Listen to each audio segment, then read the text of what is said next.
In the middle of class, the teacher Marty notices that his students get distracted when they see a fire truck and police cars passing by outside. They explain that there was another earthquake in California and a big part of the area has disappeared into the ocean. Marty tries to check the news, but the internet isn't working. Later Marty is supposed to talk to all his students' parents, but everyone is distracted because the internet is still not working. Marty has physical copies of his students' files, yet it's not enough. The lack of internet is making everyone feel like the end is coming. When Marty leaves the school, he gets stuck in traffic because the lights aren't working either.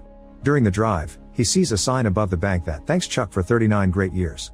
Soon news from all over the world shows the same tragedy. The ocean is slowly swallowing coastal towns. There's also been many volcanic eruptions, forest fires, and tsunamis. In China, people are already rioting. Meanwhile, Marty's ex-wife Felicia works as a nurse at the hospital.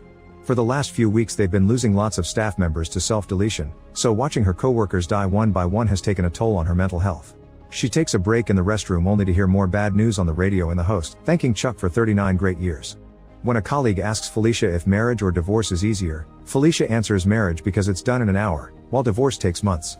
That night Felicia calls Marty and admits she's been thinking about him all day.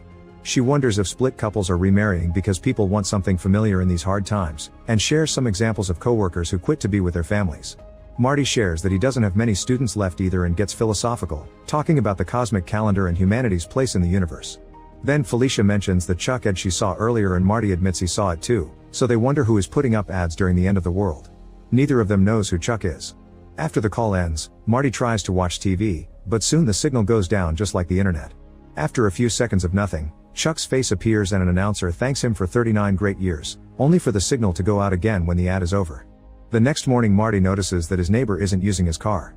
The man explains that he had to walk 3 miles to work and back because a sinkhole has appeared on the road, cutting the city in half and swallowing lots of cars. There's a lot of traffic in the other streets, so most likely Marty won't make it to school until lunch. Then they discuss the latest news. California has 10% of land left, the Midwest is burning, and Florida is flooding, so all the food-producing regions in the country are gone.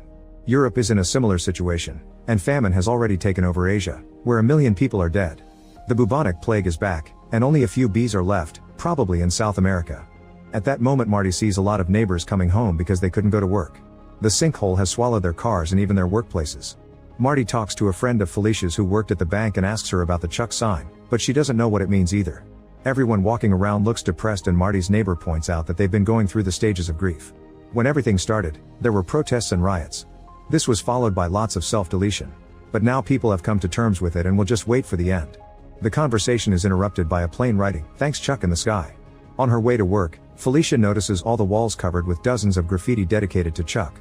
She walks all the way to the hospital, only to discover there isn't a single employee left and no patients at all.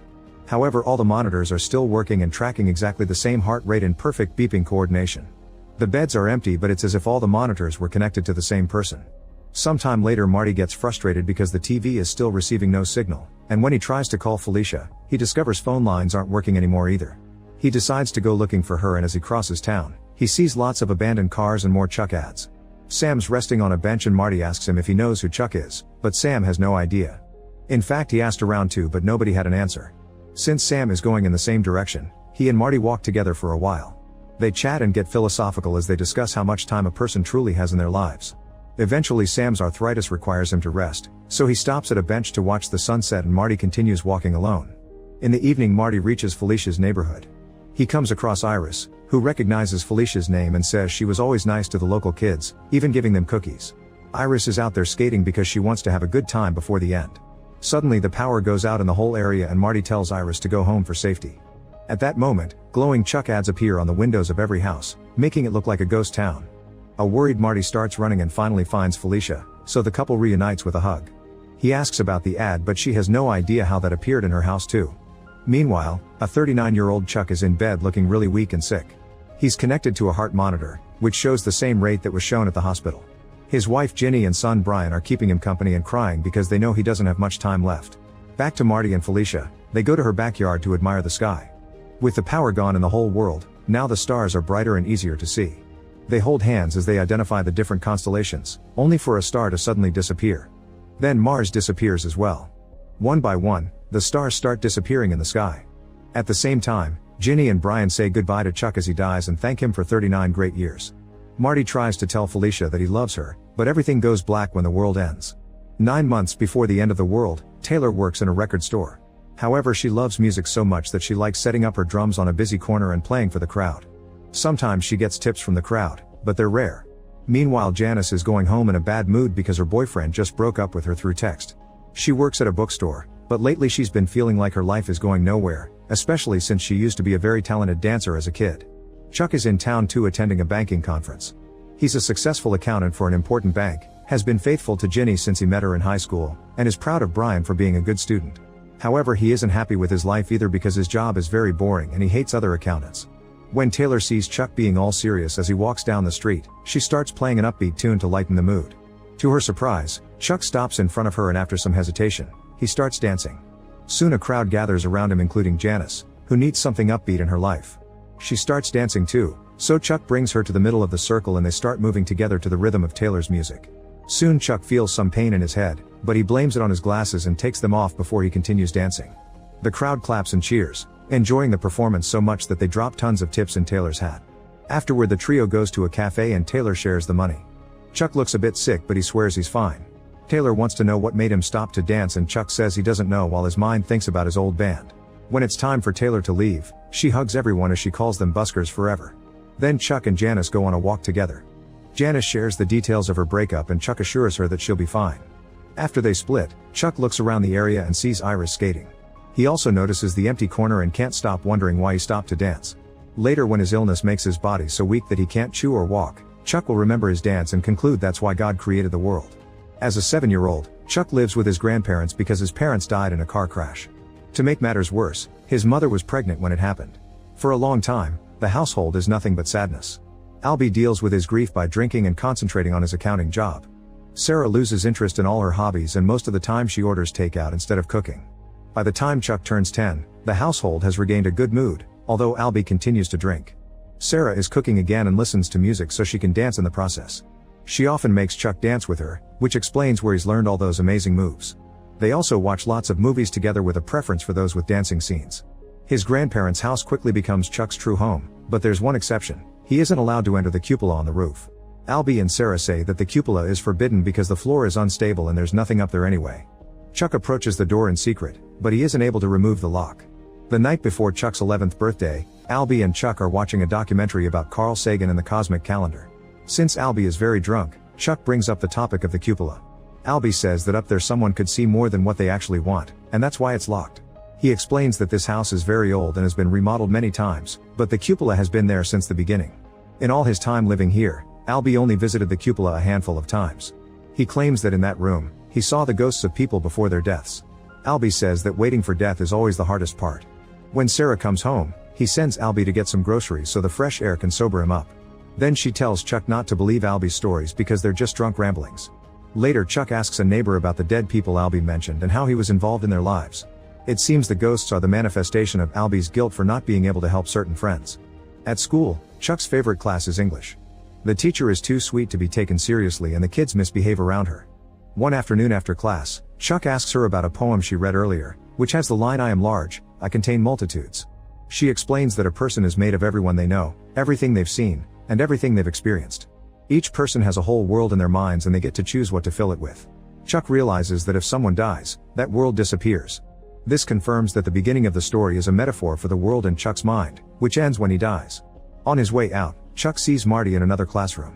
A few months later, Sarah dies while shopping for groceries. After the funeral, the house becomes sad again and Albie's alcoholism gets worse.